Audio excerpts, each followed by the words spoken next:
할렐루야. 오늘도 예배하신 하나님의 은혜가 우리 성도님들과 함께 하시길 예수님 이름으로 축복합니다. 오늘 우리에게 주신 하나님 말씀은 고린도전서 5장 11절 말씀입니다. 우리 함께 읽겠습니다. 이제 내가 너희에게 쓴 것은 만일 어떤 형제라 일컫는 자가 음행하거나 탐욕을 부리거나 우상숭배를 하거나 모욕하거나 술 취하거나 속여 빼앗거든 사귀지도 말고 그런 자와는 함께 먹지도 말라 함이라. 아멘. 고린도 교회는 그 당시 상업 도시로서 성장함과 동시에 타락한 문화가 가득하기도 했다고 말씀드렸죠. 믿지 않는 고린도 사람들이야 그런 문화에 영향을 받는 것은 그러려니 하겠지만 믿는 크리스찬들이 그런 세상 영향을 받는 것만큼은 안 된다는 것을 바울 사도는 말합니다. 세상이 악한 방향으로 흐른다고 해서 그대로 다 영향받는다면 언제 우리가 거룩한 삶을 살겠는가라는 그런 질문이죠. 그렇습니다, 여러분. 거룩이라고 하는 것은 세상과 구별되는 것을 의미합니다.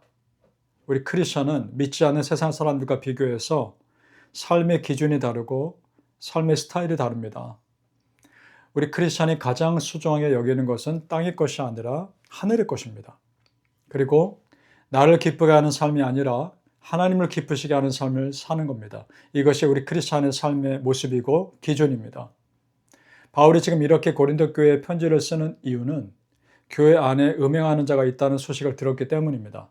자, 이럴 경우 교회가 어떤 선택을 해야 하는가에 대해서 바울은 단호하게 말합니다. 고린도전서 5장 2절 말씀입니다. 그리하고도 너희가 오히려 교만하여져서 어찌하여 통한이 여기지 아니하고 그 일 행한 자를 너희 중에서 쫓아내지 아니하였느냐. 이렇게 말합니다. 바울은 그런 자를 쫓아내라는 거죠. 지금 이 말의 의도는 교회에서 쫓아내서 영원히 교회에 들어오지 못하도록 하라는 말이 아닙니다. 그만큼 분명하게 죄를 깨닫게 하고 그 사람이 철저하게 회개한 후에 다시 들어오도록 해야 한다는 것을 말하고 있는 겁니다. 그 사람이 진심으로 회개했으면 받아줘야죠. 예를 들어 다윗이 밧세바와 범죄한 후에 그가 진심으로 회개했을 때 하나님이 다윗을 용서하시고 품어주었던 것처럼 하나님도 그러셨다면 우리도 그래야 합니다. 또 예를 들어 간음 중에 잡힌 여인을 사람들이 예수님 앞으로 데리고 왔죠. 그녀를 돌로 쳐서 죽이려 할 때 예수님이 돌로 치려는 사람들을 다 보내고 나서 뭐라고 그녀에게 말씀하십니까? 요한복음 8장 11절 말씀입니다.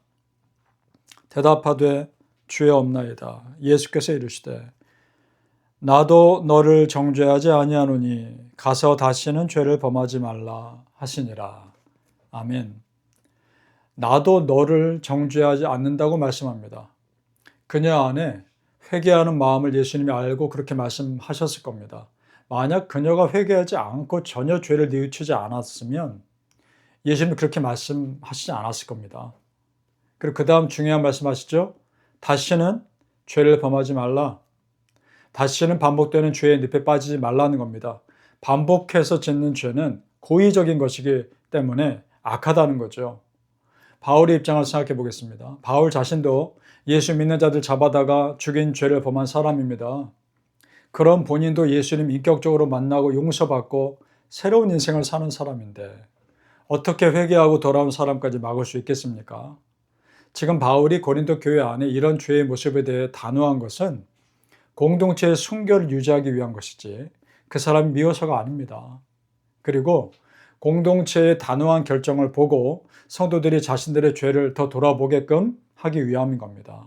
왜냐하면 교회 공동체는 세상의 공동체와 달라서 하나님을 예배하는 거룩한 공동체여야 하기 때문입니다. 믿습니까? 성도님들, 교회 공동체에 속해 있는 우리 한 사람 한 사람이 다 순결하여서 우리 교회 공동체가 전체가 순결함을 지켜가시길 예수님의 이름으로 축복합니다. 자, 성도님들, 죄에 대해서 철저한 것이 내 영혼을 안전하게 지키는 길입니다. 바울 사도는 그런 죄의 모습을 누룩에 비유합니다. 고린도전서 5장 7절 말씀 볼까요? 너희는 누룩 없는 자인데 새 덩어리가 되기 위하여 묵은 누룩을 내버리라. 우리의 유월절 양 곧 그리스도께서 희생되셨느니라. 아멘. 자, 이 말씀 이스라엘 백성들의 출애굽할 때 죽음의 사자가 그들의 집을 뛰어넘었던 유월절과 관련된 말씀입니다. 그날을 기념할 때 어떻게 합니까? 무교병을 먹으라고 하나님 말씀하셨죠? 누룩을 넣지 않는 떡을 먹게 하셨습니다. 누룩이 들어있지 않으니까 거칠고 딱딱하고 맛이 없지요. 하지만 그것은 부드럽진 않지만 죄 없는 상태의 이스라엘 백성을 상징합니다.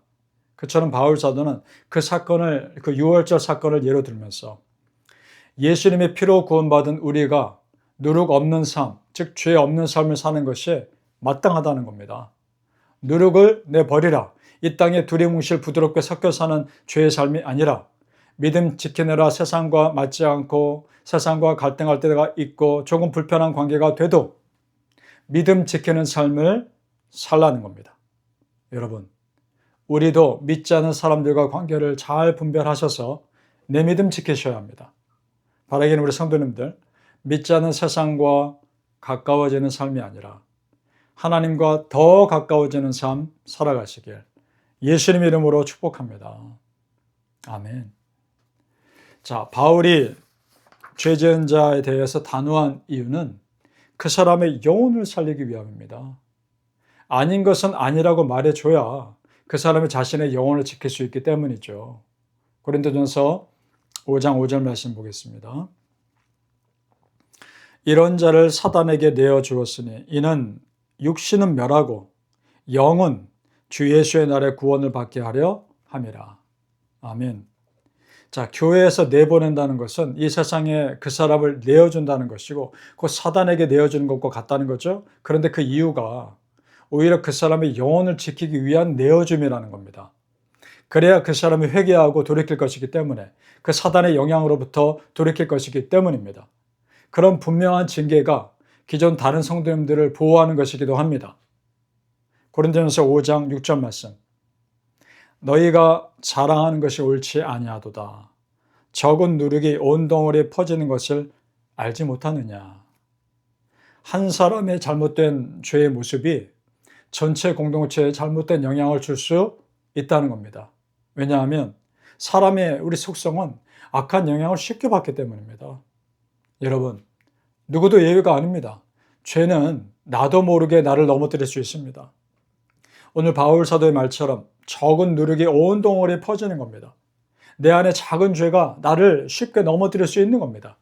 성도님들, 작은 죄의 습관을 결코 작게 보시면 안 됩니다.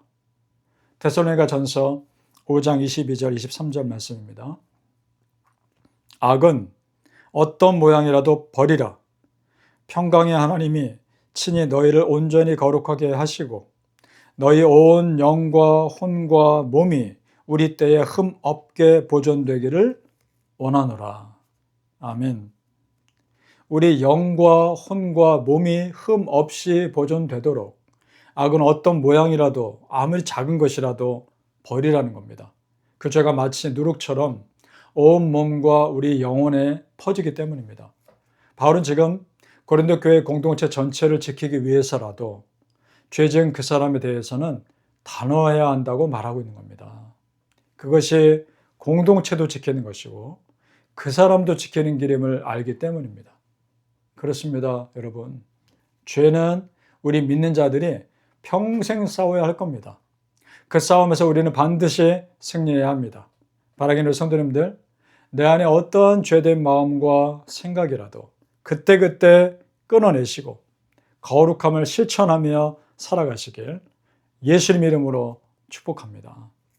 아멘. 기도하겠습니다. 아버지 하나님, 우리 믿는 자들은 믿지 않는 자들과 달라서 더 엄격하고 특별한 기준이 우리 안에 적용됨을 알게 하여 주옵소서. 성도로 살아간다는 것이 결코 쉬운 일은 아님을 알게 하시고 말과 행동과 삶이 하나님 보시기에 거룩한 삶이 되어가게 하여 주옵소서. 그런데 이것이 우리의 자유를 속박하는 것이 아니라 오히려 우리 영혼을 더 자유하게 한다는 것을 깨닫게 하여 주옵소서. 세상에서는 내가 불편할지 모르나 내 영혼은 더 자유한 길을 선택하며 살아가게 하여 주옵소서. 예수 믿는 자로 엄격하게 살아가고 거룩한 사람으로, 거룩한 가정으로, 거룩한 교회로 살아가게 하여 주시옵소서. 예수님 이름으로 기도하옵나이다. 아멘.